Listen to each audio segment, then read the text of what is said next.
Stuart, there were certainly times today when you seem to be almost unplayable on an excellent spell, and Chris Rogers has just referred to it. With that in mind, is it part of you thinking Australia should be really 200 all out by now, but maybe certain things have gone differently? I mean, that's the way cricket works sometimes. I mean, you have to give a lot of credit to Buck the way he dug it out. He realised the wicket it's not made for sort of flashy stroke players that think it's a real grinding wicket, and you accumulate your runs. So I think it's certainly the best wicket to bowl seam on we've had this Ashes series, there's no doubt about that.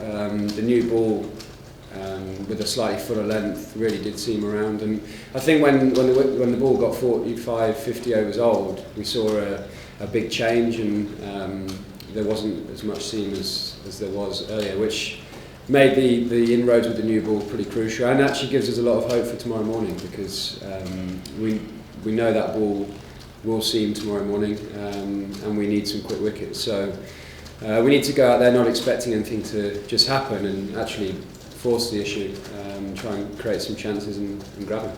I mean, there were several near misses, put it that way, with Rogers today, in particular the review. Did you guys follow the logic of why he ultimately was given not out? Yeah, I mean, I think it's the first time any of us have experienced an out, reviewed, out, given not out. But there was certainly some confusion to start with, because we were all celebrating and then it was given not out. But I think the rule is changing in October, that would be given out. But it's a bit odd, because if it was an LBW decision that showed an edge, it would then be given out. So it's a bit of an odd one, but I think the ICC realise it's odd, so they're changing it. Just finally, in terms of Chris Rogers, I mean, he's obviously an opponent, but he's a guy who's very well known to English cricket and English fans, and he seems like a genuinely nice guy, I think, to everybody. Is it possible for you to feel pleased for him, even in today's circumstances where he makes 100? I think it's tough for an Englishman to feel pleased for an Aussie scoring 100 in Ashes Test, especially when you're bowling against him. But there's no doubt he's been a great servant to Australian cricket and to English cricket. I mean, I played with him at Leicester when he played a game against the Aussies. He's played for a few counties and obviously offered a lot to the English game. So he scored 20,000 first-class runs, which is an amazing effort. But it still shows the pressure of Ashes cricket, because he was nervous in the 90s. There's no doubting that. So he played fantastically well today to get that 100, and we're going to have to remove him early tomorrow to keep ourselves in this game. Stuart, have you seen a player look more nervous in the 90s than Chris did today? Have I seen a player? Yeah, me at Lord's in 2010.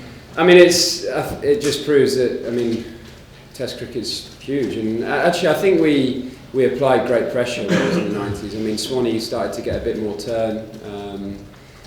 We had a sort of a stumping shout, and there was just a few things that were going on, and we just didn't give him a ball to hit. So I think we can take great credit from the way we made him fight for that 100. Stuart, you mentioned before about the conditions being very conducive to seam bowling. Was it just the conditions, or do you feel you actually bowled better as well? Because as we said before, you were constantly passing it back on both edges, etc., etc. Yeah, we did talk about the lengths to bowl. I think it's a crime to get back foot punched on that wicket.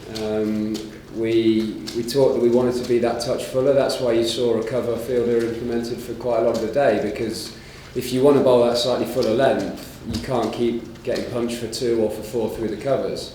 So maybe we sacrificed slightly more attacking fields to actually be able to bowl the right lengths. But I think it was one of those wickets where it can go 2, 3, 4 overs where it doesn't look like anything's going to happen, and then a ball will move, a ball will seam. So I don't think a batsman's ever fully in, but I think it's conducive to players who really fight for their runs and are not overly flashy players, and that again fills us with confidence going into that third innings, because we've got 3 players at the top of the order who really dig in and fight for their runs. And we know as an England team from the past that third innings, when we do bat, when we have targets to go for, and we have clear aims, we're very good at that. So Tomorrow, I mean, every day you get in the car in the morning, it's a big day in the Ashes series, but tomorrow is a very big day for us. And personally, do you think you've bowled better here than you have in the previous matches? I certainly got the ball to talk more, but I think the wicket was conducive to that.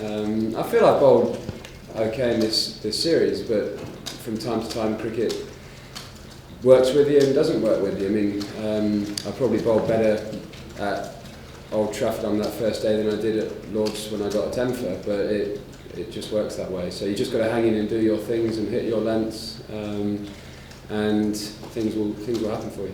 Things tend to happen in big clumps for you, don't they, throughout your career? If you want to get 3 or 4 and 5 and 7.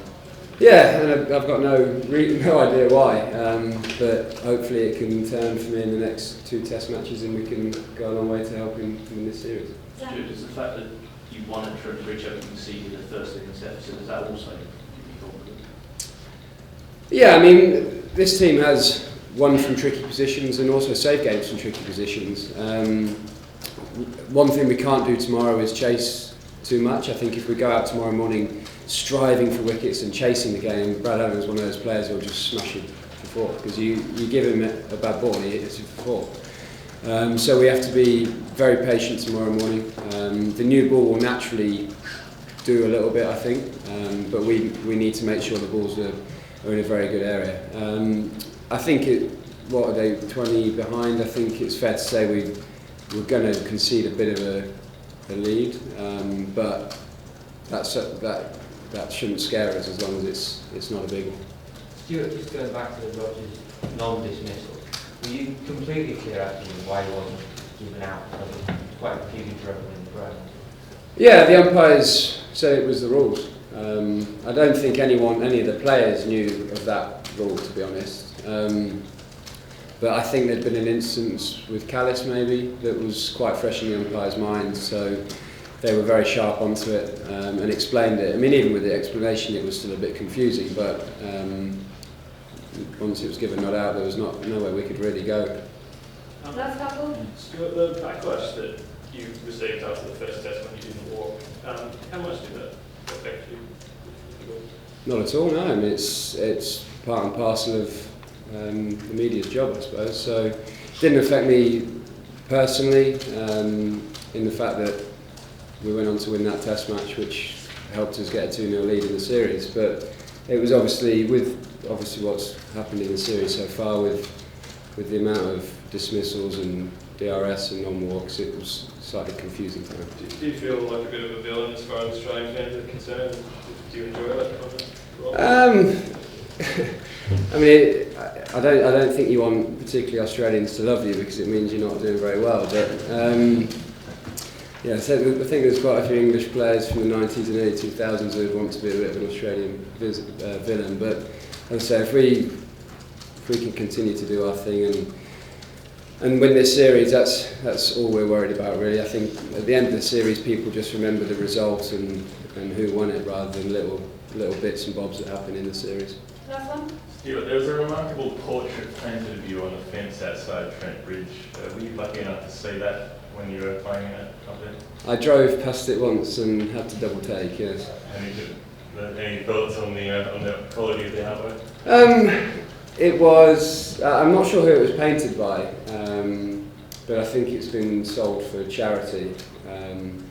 But I didn't quite recognise myself, which is never a great start. That's a while to figure out who it was.